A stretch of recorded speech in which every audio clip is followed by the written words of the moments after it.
तुम्हीही सुट्ट्यांमधील मुलांच्या धिंगाण्यामुळे आणि टीव्ही मोबाईलच्या अतिवापरामुळे वैतागले आहात का?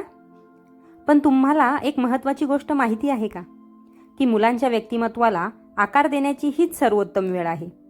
आज आपण अशा काही महत्त्वाच्या सवयींबद्दल बोलणार आहोत ज्या तुमच्या मुलाला भविष्यात यशस्वी बनवतील. कारण सवय ही एका दिवसात लागत नाही, पण सुट्टीतला मोकळा वेळ यासाठी उत्तम संधी आहे. नमस्कार मंडळी, विद्या वाइब्स मराठीमध्ये तुमचं स्वागत आहे. सध्या उन्हाळा सुरू आहे, मुलांच्या शाळांना सुट्टी आहे.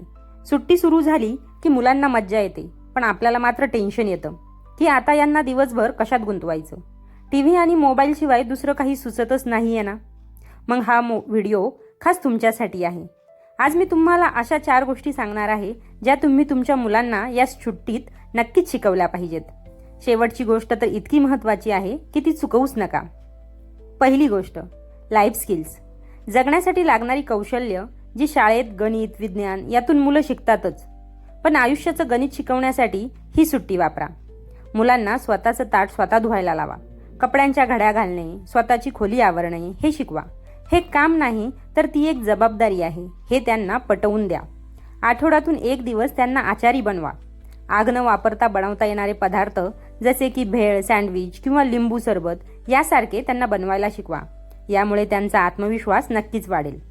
दुसरी गोष्ट, बजेटिंग आणि मनी मॅनेजमेंट. जसे की पैशांचे महत्त्व.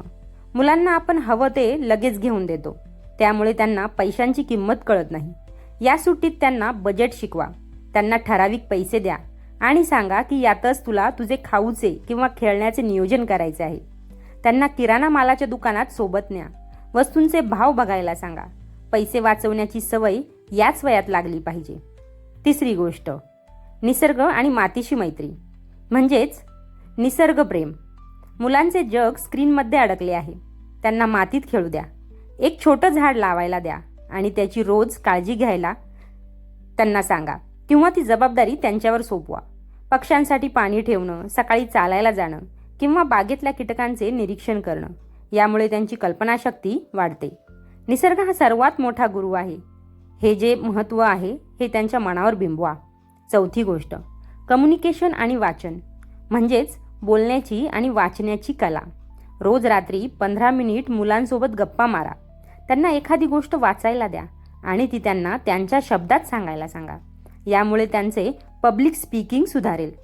मोबाईल बाजूला ठेवून त्यांच्याशी संवाद साधला की त्यांना सुरक्षित वाटतं आणि त्यांचे मानसिक आरोग्य देखील चांगले राहते. तर मंडळी, सुट्टी म्हणजे फक्त क्लास लावणे नाही किंवा संस्कार वर्ग लावणे नाही, तर मुलांच्या मनाची मशागत करणे होय.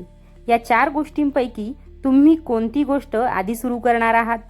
आणि हो, तुमच्या लहानपणी सुट्टीत तुम्ही काय करायचे हे कमेंटमध्ये नक्की सांगा. हा व्हिडिओ आवडला असेल तर लाईक करा आणि चॅनेलला सबस्क्राईब करायला विसरू नका. तोपर्यंत मजा करा आणि मुलांनाही करू द्या. धन्यवाद.